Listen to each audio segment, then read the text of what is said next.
started. Hi guys, welcome to our second applying psychology lesson. In today's session you'll be hearing from both myself and my colleague Caitlin. I'm Kate and I'm a trainee business psychologist currently on my placement year at Zircon Talent. Hi everyone, I'm Caitlin and I'm a business psychologist at Zircon Talent. Kate and I joined roughly the same time last year in September. I'm really looking forward to talking you through our session today, which is going to be on stress. Yeah, so I would also like to point out that there is a chat function below, so if you have any questions, feel free to ask. But if you could wait until the end of the lesson, that would be great, so we keep to time. And also we'll be doing a quick poll at the end, so if you joined Reese's, you'll be familiar with this, but just make sure you've got your phone on hand, and also to remember to mute when entering, but you'll see muted now. So as I said, today's topic will be on stress. I will be focusing on what stress is and the factors that determine whether we experience it or not. And then I will then move on to some evolutionary reasons as to why stress exists. And then I'll pass you on to Caitlin, who will discuss the impact of stress, whether that be good or bad, and also the symptoms that you may experience. And lastly, we will be focusing on how we can all reduce stress, which will be especially useful during these times with the current COVID-19 pandemic.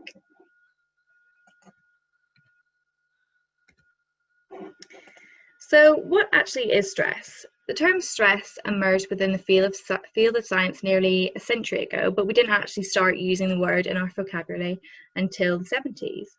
So defining stress is actually trickier than you might think, and the World Health Organization defines it as the reaction which many of us experience when presented with pressures that we don't believe match our resources to be able to cope.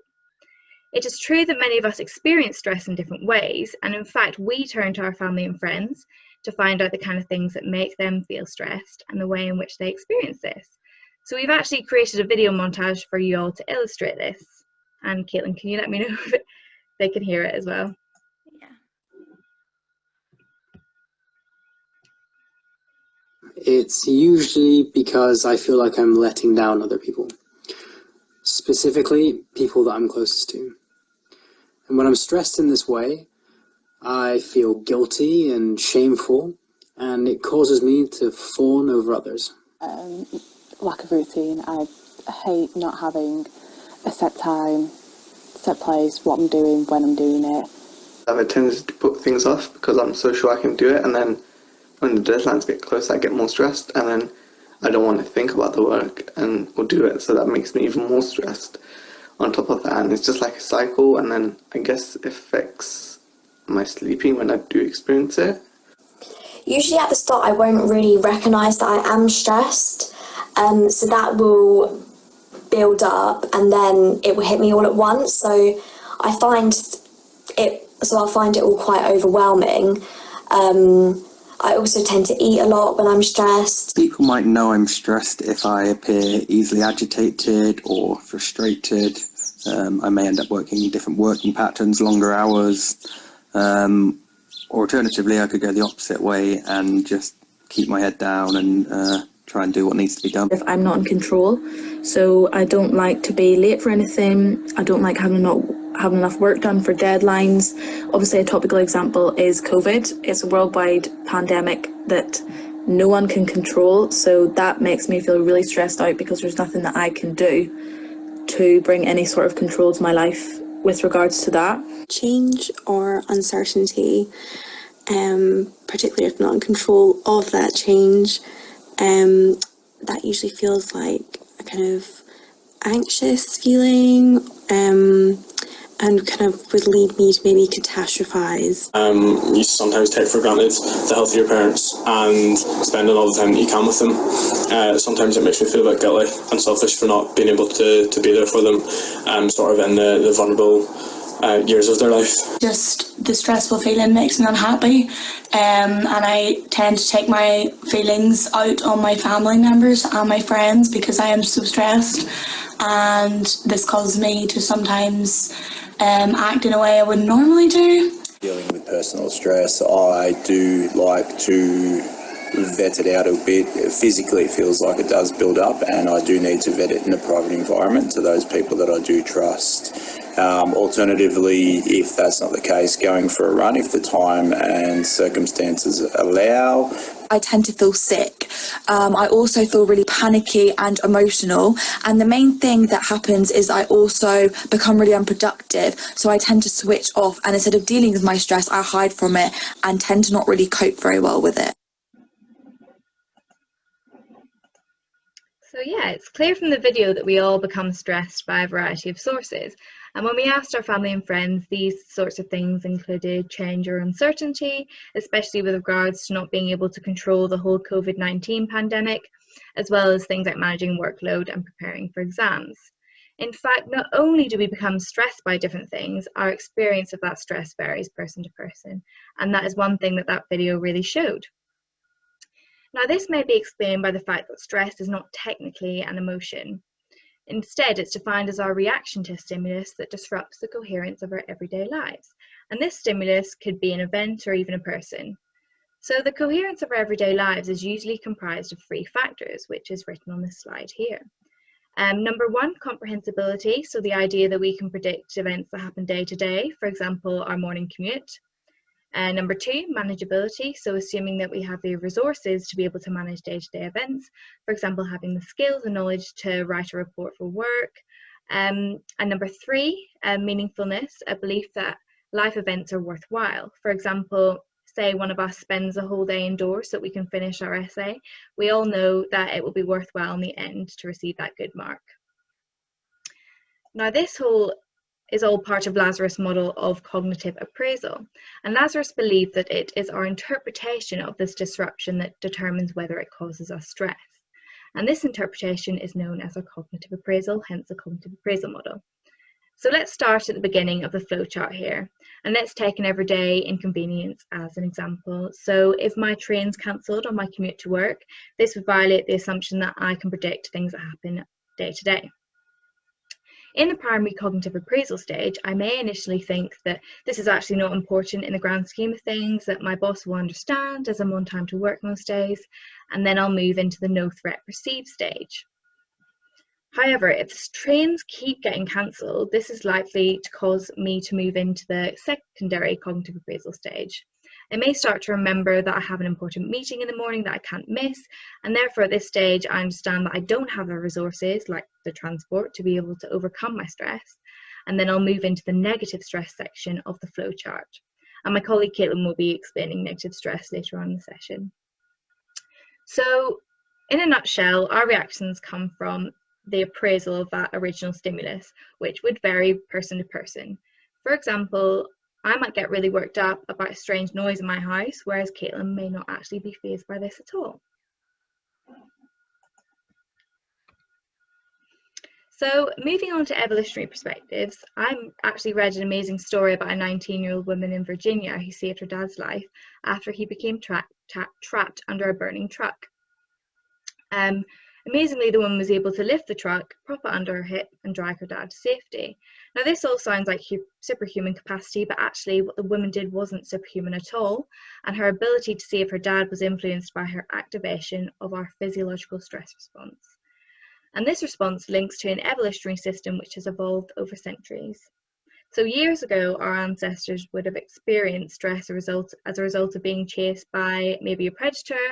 However, nowadays we actually become stressed by a much wider range of sources, and also for a longer period of time. For example, we saw previously that many of us become stressed by factors such as unmanageable workloads and also scenarios which bring us uncertainty, like COVID-19.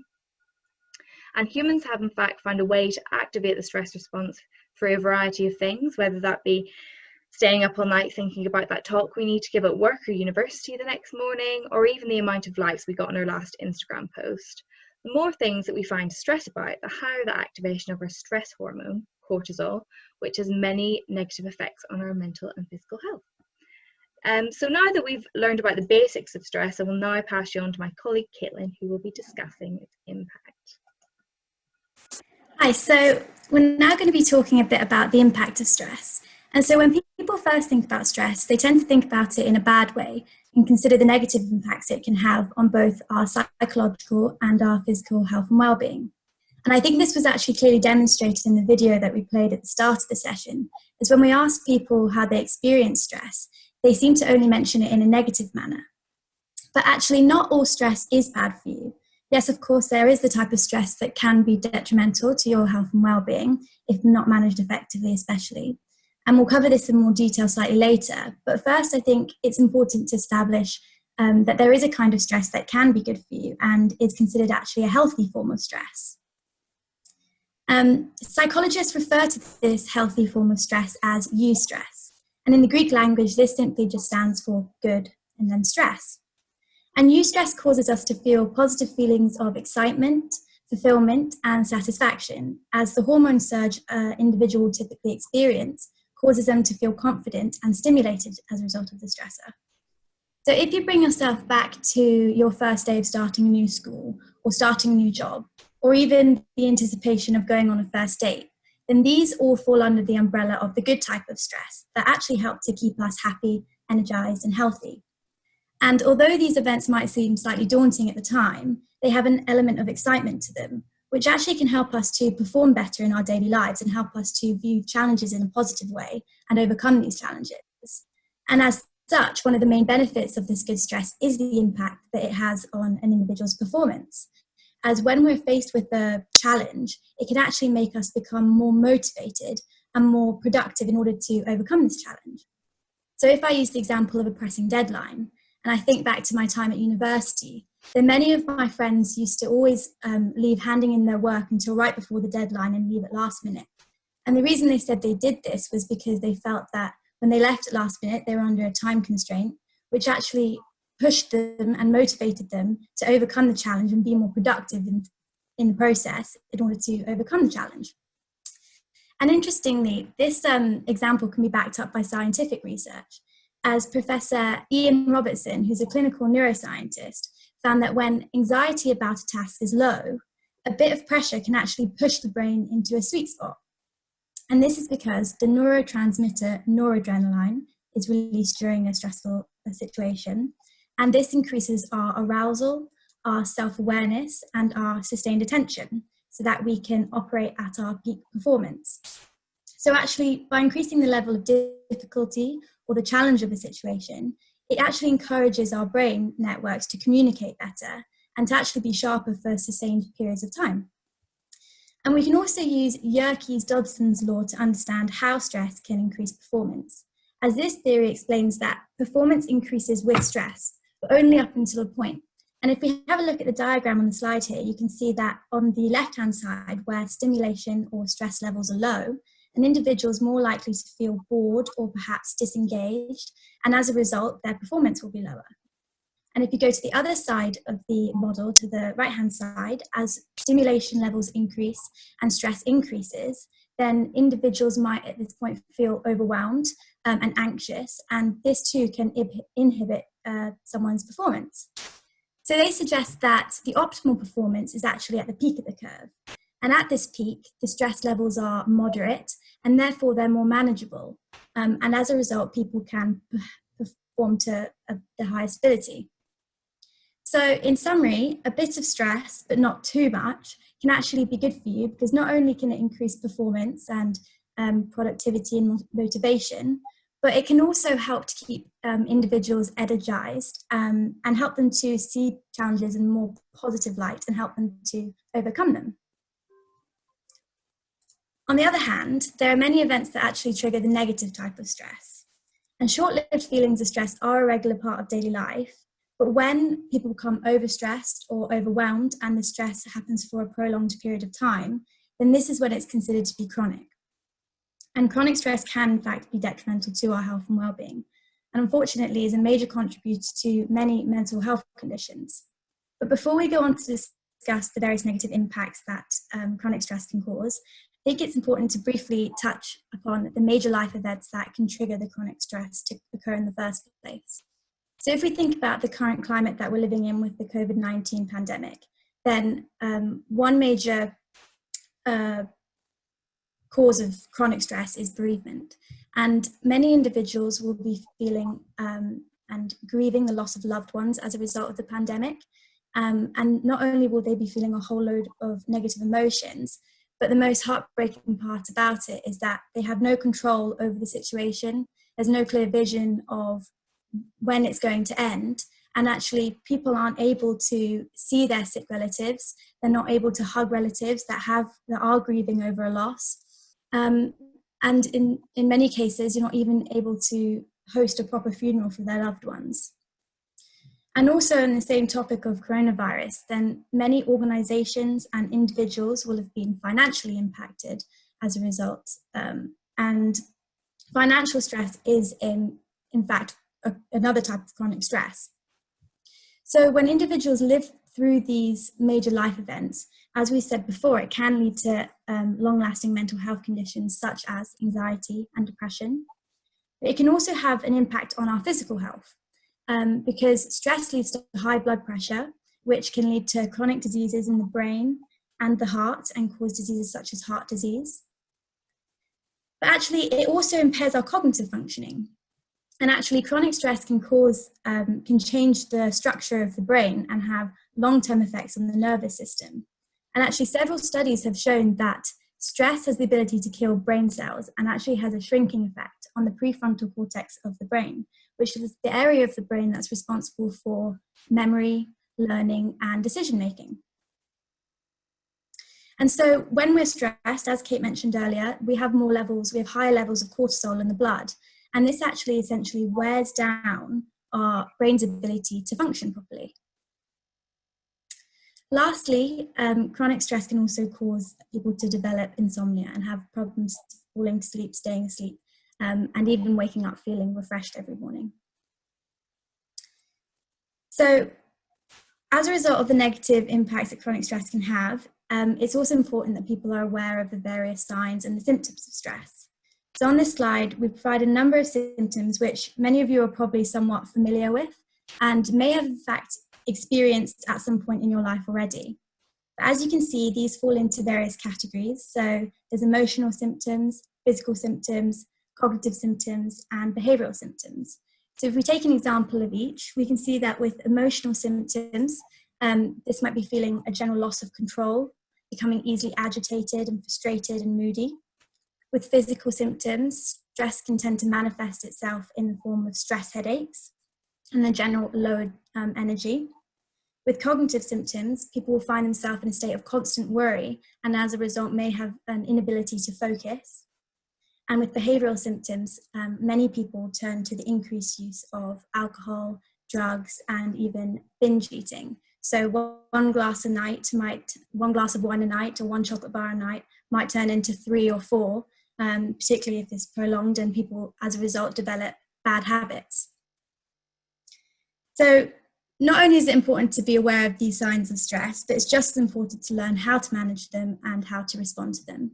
So Kate's now going to discuss the importance of avoiding the bad habits that people may turn to as a result of becoming stressed. So we actually tend to exacerbate our stress by our bad habits. So for example, if I'm stressed about a looming deadline that I've left to the last minute, I may spend the whole day before the submission chugging lots of coffee in the library to keep me alert and productive. And although the occasional coffee is harmless, caffeine can actually have long-lasting effects on the body with a half-life of 5 to 6 hours. And this means that, say I have my last coffee at 4 p.m, it's still likely to be having an effect on my body at 12 a.m. when I'm trying to sleep. So coffee also reduces the body's ability to absorb adenosine, which is a calming chemical. And guess what I'm trying to say here is that caffeine can provide us with short-term alertness. However, it does have the ability to lead to sleeping problems later on. So it's therefore important to limit your intake in times of high stress, if this is your bad habit that you tend to get into, and try to avoid caffeine after 2 p.m. so you can have a good night's sleep. Secondly, here, we all tend to fall into 2 appetite camps when stressed. So whether that be craving carbs and sugar or experiencing loss of appetite. And while sugar can temporarily elevate our mood, glucose levels actually crash after 2 hours, meaning that it's only a short-term fix. So dietary choices such as this can lead to bad health, weight gain, malnutrition, or chronic tiredness.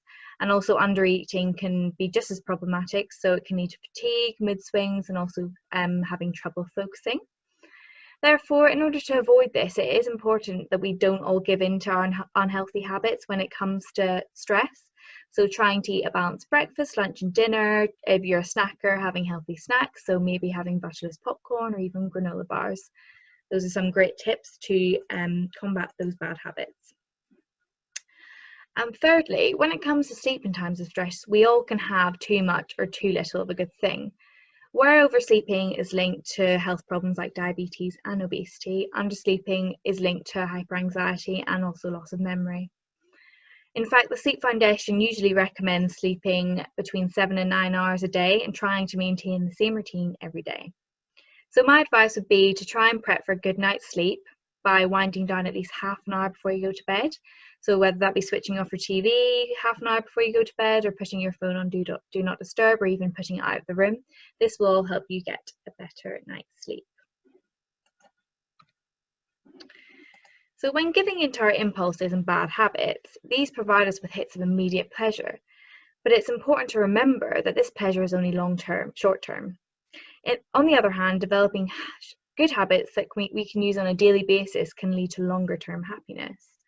And there are 4 coping mechanisms that we are going to show that we could all use when stressed: exercising, seeking social support, listening to relaxing music, and also mindfulness. These can all help achieve feelings of calm and contentment in the long term. So firstly, exercise. It's important to maintain a healthy diet and regular exercise, aiming to do at least 30 minutes of moderate physical activity per day. And these healthy lifestyle practices can help you to manage your anxiety, so increasing your positive mood and overall well-being and keeping your stress at bay. An example of this would be yoga, as the postures you learn in yoga are actually a form of strength training. So this will make you more resilient and flexible, which helps to relieve tension. Yoga also uses deep breathing techniques which triggers the body's relaxation response. But most importantly, we should all try and find forms of exercise that we find fun and enjoyable. So whilst extroverted people are more likely to join groups or activities or classes, people who are more introverted might prefer solo pursuits. Secondly, social support is extremely important when it comes to dealing with and relieving stress. So a good action to take would be to join a new club or maybe start volunteering, and that way you might find like-minded people who can form part of your social network and your support network. And also, it's important to recognise, obviously, asking for help does take courage, which may seem difficult when feeling vulnerable, but identifying someone that you can trust and may be beneficial in the long term, but you can always go back to that person and ask them for support when you need it. And it's just as important to be that person for someone else. So make sure, especially during the COVID-19 crisis, to stay in touch by sending someone you know a text to let them know that you care, and make sure that you listen when they're speaking and find out what's important to them and what they're going through at the moment. So, according to research, another effective way of coping with stress is by listening to music, in particular listening to relaxing music such as classical music. And research has found that by listening to relaxing music, it benefits our psychological functions due to the unique link that it has to emotions and managing stress. So listening to music can help to lower our blood pressure, it slows down our heart rate, and it can decrease levels of stress hormones that we experience. And so listening to music can essentially act as a distraction, as it takes away our attention from any negative emotions that we might be experiencing or feeling. But on the other hand, it can also be a good form of meditation by helping us to perhaps have an opportunity to explore our emotions and why we might be feeling a certain way. So we'd suggest next time you do feel stressed, maybe go for a 30-minute walk and make sure to put on some classical music, as this can be a good distraction. And lastly, many individuals and organisations are now adopting various mindfulness techniques in order to cope with stress. So for those of you who aren't familiar with mindfulness, it refers to the quality of being present and fully engaged with whatever we're doing at that present moment. So really focusing on our thoughts and our feelings, but without getting caught up in them. And really it involves slowing down, observing and listening in order to shift our mental gears. And when looking at the history of mindfulness, it originated from the spiritual traditions of Buddhism around 3,000 years ago. And it started to be used in the Western world in around 1970 as an intervention to enhance individual psychological well-being. And as research has progressed, it's now been adapted into a mental training technique to support individuals who specifically suffer with stress and anxiety and depression. And mindfulness is a quality that every human being already possesses. It's not something that you have to conjure up, you just have to learn how to access it. So you can therefore practice it easily by being seated, by being walking, standing, and also through moving meditation or even yoga. So what are the benefits then of mindfulness training? Well, research suggests that there are a number of benefits, so we've noted a few of them here to go through today. So it enhances our sleep quality. In particular, it lowers our stress and anxiety levels, and actually studies have found that one session of mindfulness can actually reduce anxiety levels. It helps to improve our attention levels and eliminate temporary negative thoughts. And lastly, there's been various studies which have shown that it improves job performance. So one study found that with office employees who participated in an 8-week mindfulness intervention, as a result, they experienced lower levels of work-related stress, they experienced greater job satisfaction, and ultimately this enhanced their job performance. So if you would like to try some mindfulness for yourself, then we have provided a number of resources on the slide for you. And these include various calming sleep and meditation apps such as Headspace or Calm. And we've also provided a short 2-minute mindfulness video, just in case you want to try it out for yourself and get a taster to what this would involve. And there's also a bunch of self-care literature out there which can offer some great advice about coping with stress. So now that we've given you a brief overview of the main coping mechanisms that can be used to manage stress, we actually have a quick poll for you. So if you could grab your phone and put the Vvox app into your web browser, vvox.app, and then once you get there, put the ID, so the enter meeting ID is 178 105 429.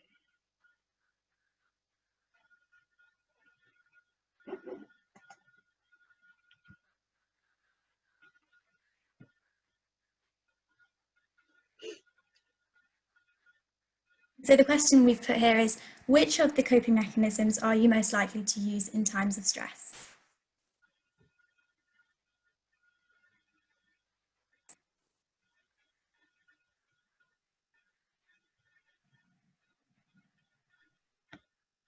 Need one more response.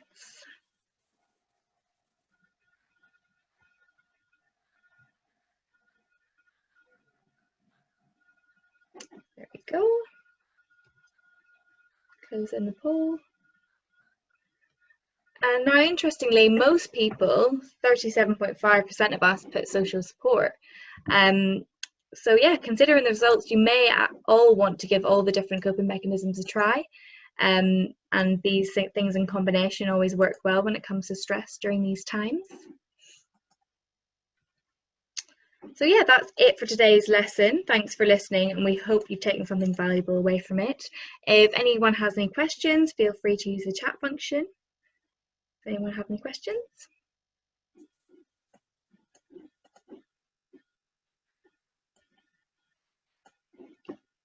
Caitlin, can you see the chat function? Yeah, there's nothing on it.